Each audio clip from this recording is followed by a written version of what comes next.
Now, you must understand, what does the word yantra mean to you? Yantra? A machine. It's a machine or it's a tool.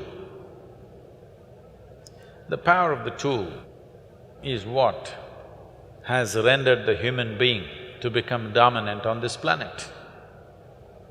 If we did not know how to use tools, probably a colony of ants would dominate us. That's a fact. If you did not know how to use a tool, you don't need tigers. See, tiger needs protection in the world today because human beings can use tools.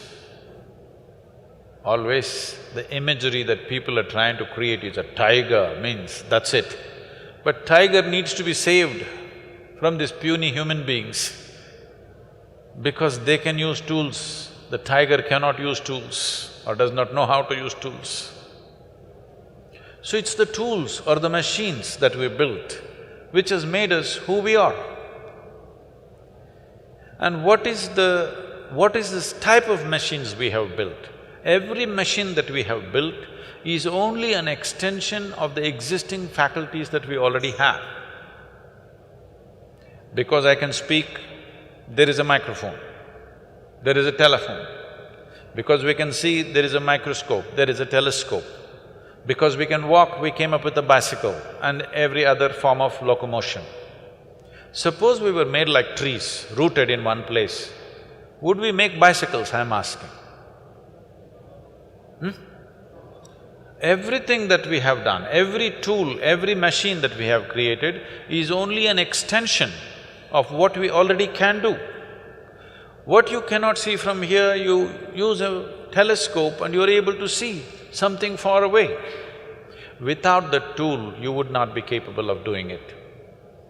When I refer to Devi that you're talking about or Dhyanalinga as a tool, people, Devi Bhaktas will say, Sadhguru, don't say that. Devi is more than our mother. You can't say it's a tool. I said, okay, you have such a problem, you come to the ashram, 3 days you stay here, I will give you plumbing job. No spanners, no winches, no tools. You use your hands, your teeth, whatever you want. In 3 days' time, you would have lost half your fingers and teeth. After 3 days you come to me, I'll give you one spanner. Will you worship the spanner or not? This is the power of the tool. So you need to understand this. This is a godless country. But we have 33 million gods and goddesses because we know the technology of God-making. Yes. We started creating energy forms that they will function in a specific manner. And we can create energy forms which can recognize you as a person. We can create general forms which will benefit everybody, or we can create specific forms which will recognize you as a person. You know, you have heard of Kula Devatas. What this means is, it is calibrated in such a way, it'll recognize the genetic material of who you are. And it'll only work for you if you belong to that genetic material. If you're somebody else, it'll not work for you. We've gotten all mixed up and we don't understand this anymore properly, nor is it done properly, that's a different matter. But fundamentally, we can create this. Oh, this looks like real mumbo-jumbo. Well, there are any number of things that have happened in this country, but unless it gets a recognition from the West, it cannot be true, okay? You heard of Ramanujam. Ramanujam wrote mathematical theorems a little over 100 years ago. Nobody could decipher what they are. In 2010, they found out some of the theorems that he wrote are actually describing the black holes. When he wrote this in 1910 or 1908, when he wrote this theorem, there was no concept of black hole in the scientific community, but he made a theorem for the black hole. So people asked him, he just sat down on his bed, even on his deathbed, he sat down and simply poured out mathematics. People asked, where is this coming from? He said, my Devi. All I do is appeal to my Devi and it just pours out for me.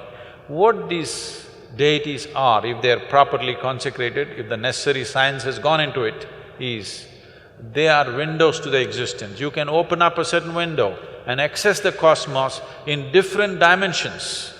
So for different aspects of life, we created different type of tools or machines. So in India, all deities are also referred to as yantras. But then the bhakti movement came.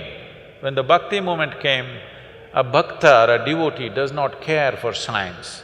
His emotion is everything. So anybody who would find a stone and a chisel, they started making their own things without the necessary science behind it.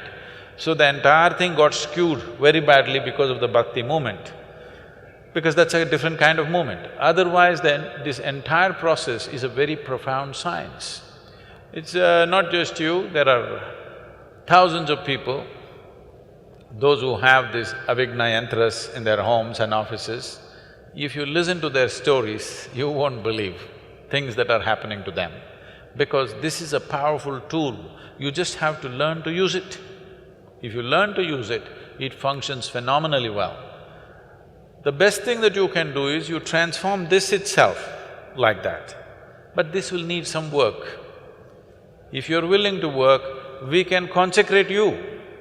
I can make you like a living, walking temple if you want. The easiest thing to consecrate is a living human being.